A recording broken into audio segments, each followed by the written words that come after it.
મોન્ટુ નામદાર નામના રીઢા ગુનેગારી અમદાવાદના જાહેર માર્ગો પર એનાથી થાય એટલા ભડાકા કરી લીધા, જેનો વિડીયો વાયરલ થયો છે। દ્રશ્યોમાં જોઈ શકાય છે કે મોન્ટુ પોતાના બે સાગરીતો સાથે ખાડિયા વિસ્તારમાં પહોંચ્યો અને ફટાકડા ફોડ્યા। સીસીટીવી ફૂટેજમાં મોન્ટુ પોતાના સાગરીતને ફટાકડા ફોડ એવું કહેતો સંભળાઈ રહ્યો છે।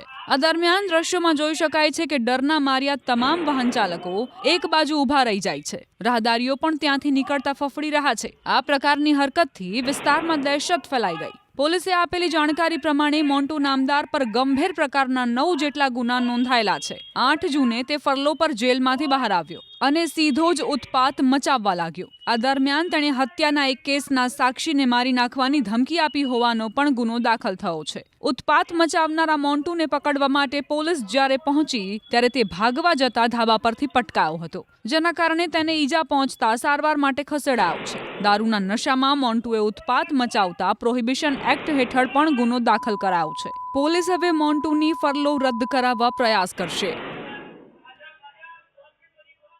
લાલા વસાવી મૂળમાં ગયા હતા અને ત્યાં ફરિયાદી જોશ જુનુભાઈ ગાંધી, જે મુખ્ય આરોપી મોન્ટુ નામદાર વિરુદ્ધ નોંધાયેલા મર્ડરના ગુનામાં એક સાક્ષી છે, એને ત્યાં જઈ અને અગાઉના ગુનામાં કેમ તે જુબાની આપી, સાક્ષી આપી, એ રીતે ગાળો કરી અને એને જાનથી મારી નાખવાની ધમકી આપી હતી।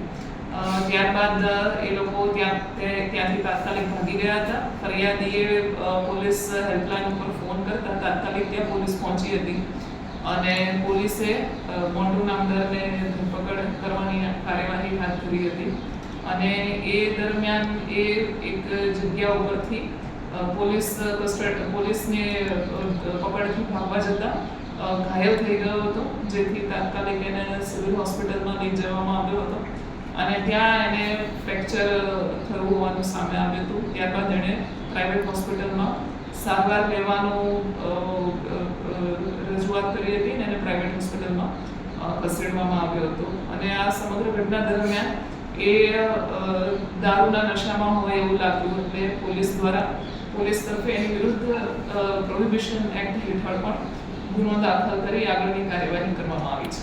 જ્યારે ફરલો રજાઓ પર છૂટ્યો ત્યારે એણે પ્લેસ ઓફ રેસિડન્સ ઈસનપુરનું પોતાનું એક ઘર લખાવ્યું છે, પરંતુ અહીંયા એ સાક્ષીઓને જ્યારે આવી અને ધમકાવ્યા અને આખી ઘટના બની અને તાત્કાલિક પોલીસને જાણ થઈ એટલે પોલીસ ત્યાં પહોંચી ગઈ હતી અને પોલીસને જાણકારી થઈ ગઈ છે એવું ખબર પડતા તાત્કાલિક આરોપીઓ પણ ત્યાંથી ભાગી ગયા હતા।